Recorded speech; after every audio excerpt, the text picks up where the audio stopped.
Okay, so moving on to Ultramarine. Yeah, blue. Ultramarine originally comes from a rock, and I am never good at saying the name of this, so I'm going to let you say it, Alicia. Is it lapis? The Ultramarine, the lapis. Lapis Lapis lazuli.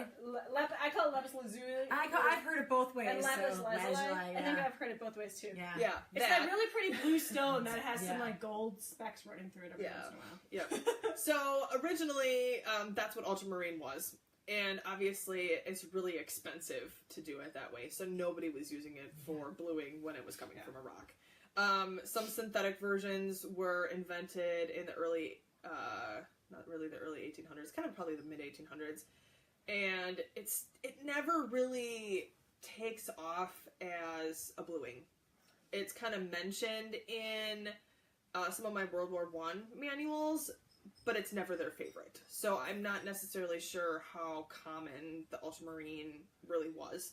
So that one is not an... Oh, I almost forgot. We do have the Prussian bluing. We have Prussian bluing in the shop too. Okay. So okay. Yeah, so we do have this one available. We have 3 of the 5 available now. Right, and it's all mixed and ready to go. Yep, all mixed, ready to go. Right. Yeah. So the Ultramarine blue or the indigo, or even the aniline, which is the next one here. No. So, girls, Sorry. What? We're talking about We're talking about how cold our feet are, or mine are anyway. Hold on here. well, I brought my slippers. That's what I was saying. You have to Shop bring slippers when you come over here. You should know that. So- I have a pair for you. We're ruining her video. Okay. Sorry. So, aniline dyes were invented in the 1850s, and this is the first pigments that are like totally water soluble. Like, party! Woo! We have water soluble pigments. Okay.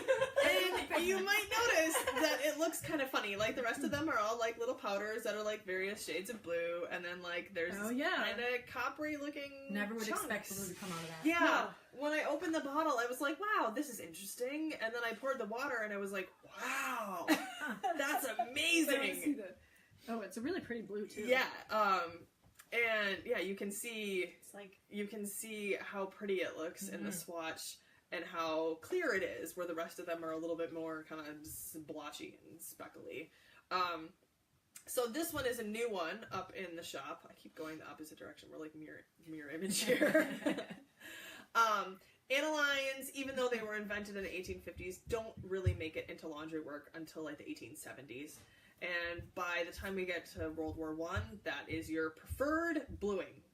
Even though everybody else is still using some other ones, it depends on your personal preference and what you have the most practice so with. World War I is aniline for... Is that what you said for preferred bluing? Yeah. Okay. I mean, the other ones are still kind of on the front. I think it probably depended on how your mother taught you how to do it. Well, and what you had access to. Yeah, and what you had access to, and what your funds were as well. So this is the aniline, and I love it. Kind of has like a purpley cast to it. Yeah, looks like ink. I don't know if you can see if my hands like reach this far. Can you guys see like kind of the difference? Well, and you can see in color? the Prussian is starting to And if settle you out look- a little bit. Oh, do you want me to shake it up? Was You this don't have to, relatively you can see cheap by the 1870s, or was it still kind of expensive? Like, what would have been the cheapest form of bluing at that point in time? I'm not sure exactly. I'm gonna guess that the aniline and the Prussian bluing are probably still kind of in the same neighborhood, price wise. Indigo was a little bit more expensive, but people are still using it, and the indigo and smalt show up in other cleaning products, which is really interesting, I think, too. Like, who would know that you would be cleaning mirrors with smalt? Right. That's a really, I'm not really seeing how that makes it clean, but Yeah. I ran into a couple different references, so apparently it must work. Wonder if there's any references in soap. I'm gonna have to look that up now. Yeah. For like cleaning soaps. For like, yeah. Definitely. So yeah, a lot of these have different names for them as well. So we can kind of go back to the beginning. The smalt, most of the time, if you're reading like 18th century laundry manual, or even like the different manuals for maids and households and that sort of thing, they're gonna call it powder blue. And it was pretty tough to figure out what exactly powder blue was, but I think we have it pretty well honed down that powder blue is in fact smalt. It has some other bizarre names too, but those ones aren't really mentioned as often as the powder blue is. So, powder blue and smalt are the same thing. Indigo, so that was the one over here. Indigo is called stone blue, which is probably because of its block form, would be my guess. It's also called fig blue, and I'm not necessarily sure where it got that name. Where does indigo come from? Like, these are, ultramarine is a stone and, that type of thing. So what is indigo? Indigo derived from? is a plant base, and it That's what I goes figured. through some interesting fermentations. And it's not stuff water soluble, to become. even though it's No. plant-based. No. Yeah, so...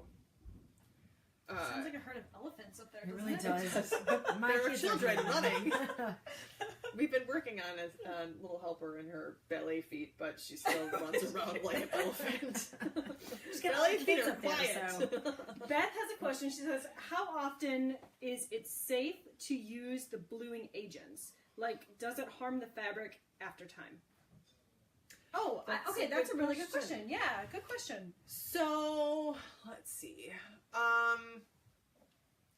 This gets into a little more chemistry than it's a little bit above me. The smalt, I don't think harms the fabric per se, but it definitely changes. Okay, so if something is blued with smalt and it sits in a box for a really long time, it's going to turn like a dingy brown color. Because from what I understand, the potassium in this smalt will kind of leach out, and it kind of takes the pigment with them. So, and I'm noticing that they have indigo in South Carolina. Mm-hmm. Oh, good. They're finally yes. starting to come through. That took Yep. a long time Did for it? stuff to start coming through. Oh, yeah. Yes, in the U.S., we had a lot of indigo in South Carolina, and it kind of tapered off over time. We don't have as much as we used to. So, in the 18th century, I keep going back and forth on which one was the most economical for people to use, the smalt or the indigo. And I think it sort of depended on where you lived. If you're pretty far north, the indigo is going to be probably just as easy to, not as easy to get as the smalts, price-wise, because it's going to have to ship. But the indigo was more available in the 18th century here in the U.S. than it is now, if that makes any sense. Because now most of our indigo now is coming from India, which is a long ways away. So the smalt, it's going to change the color, but I haven't noticed or read anything about it causing fabric to deteriorate at all. No. That would be another good one eventually, because To look into. the browning stuff, we have plenty of the, like the whites that The kind of... the Prussian Yellow. blue I with have a lot of yellow at the specials. museums. Very yellowy, dark yellow whites at the museum. And I think some of that comes from how they were stored over the years. I'm not an expert on textile preservation by any means either, but if it got stored in a cardboard box or something, you're going to end up with Even though weird it is. acid markings Yeah. also. The indigo, I don't think the indigo bothers the fabric at all. I haven't read into anything about it changing color or anything bizarre happening with the fabric using indigo. Prussian blue, your worst enemy would just be if you wound up with rust spots, which I am gonna imagine that they probably did, since it's referenced in pretty much every laundry.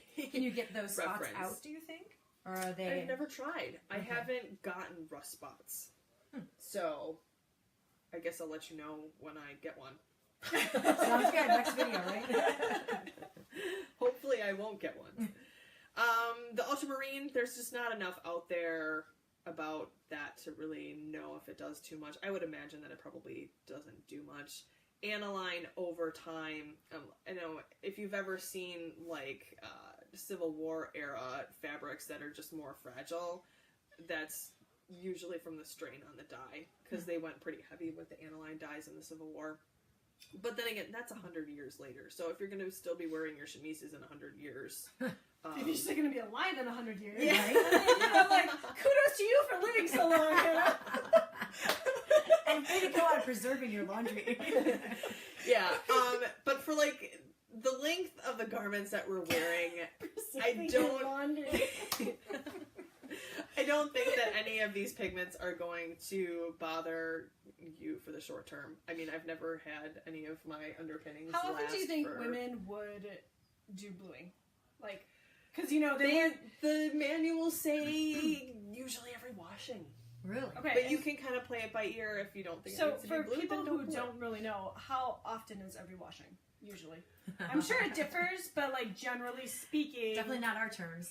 Probably about once a week or once every 2 weeks, I think. And I'm sort of basing that off of like the list of things for trousseaus and stuff, where you send the woman off to be married, and she has either 7. It's usually either 7 of her undermost pinnings or 14.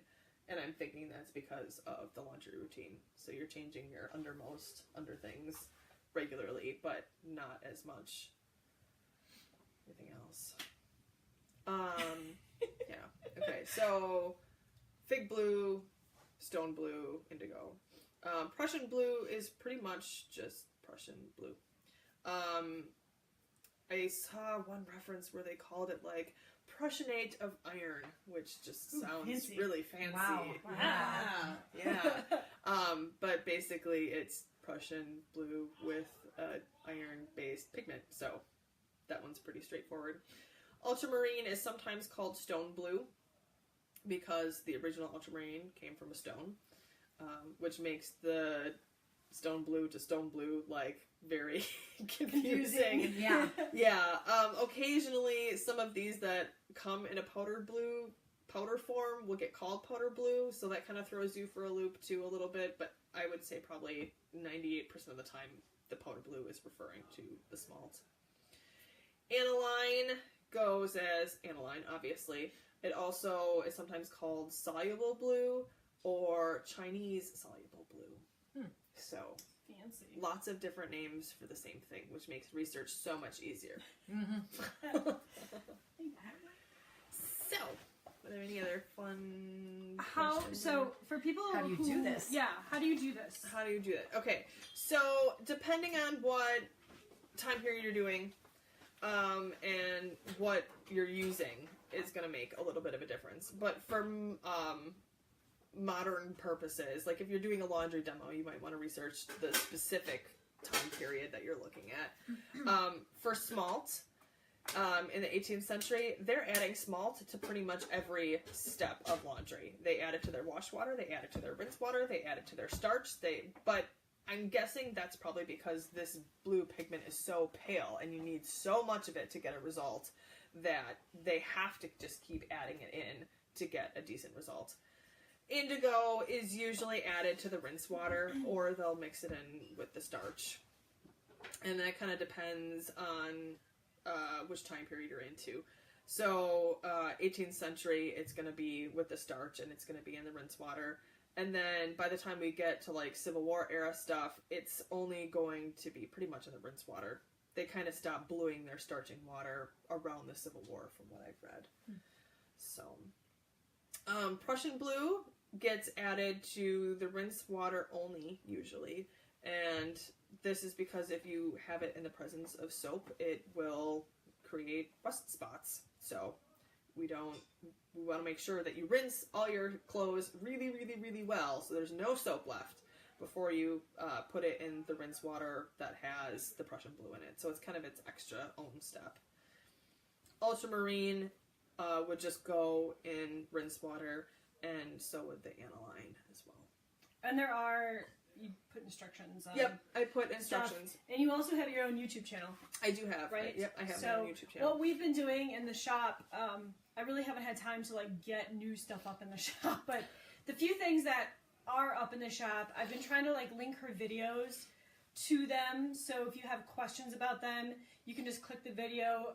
Instructions are on the back, and she's always available too. Like you could just, she's got her own Facebook page. You know, like you're hooked up. Like we all have to be hooked up. Like you. Nowadays. Yeah, You guys are all I'm not as hooked up as some. But you're there for questions. So I live whether- in a pretty rural area, and my reception is not always the greatest. So, I'm slow, but except when I you am come hooked here up. for your internet. yeah, devices. except when I come here. That's why I do videos here. I know, that's nice. I have my laptop uploading all my videos right now. Teamwork, guys. Yeah. So then this indigo, it's already wrapped for you guys. You just put it in your water, like. Do you grate it, or do you just No, you just No, and then you can put the squeeze whole it. thing in. Like, watch the video. Like, okay, so you soak it in and then swish it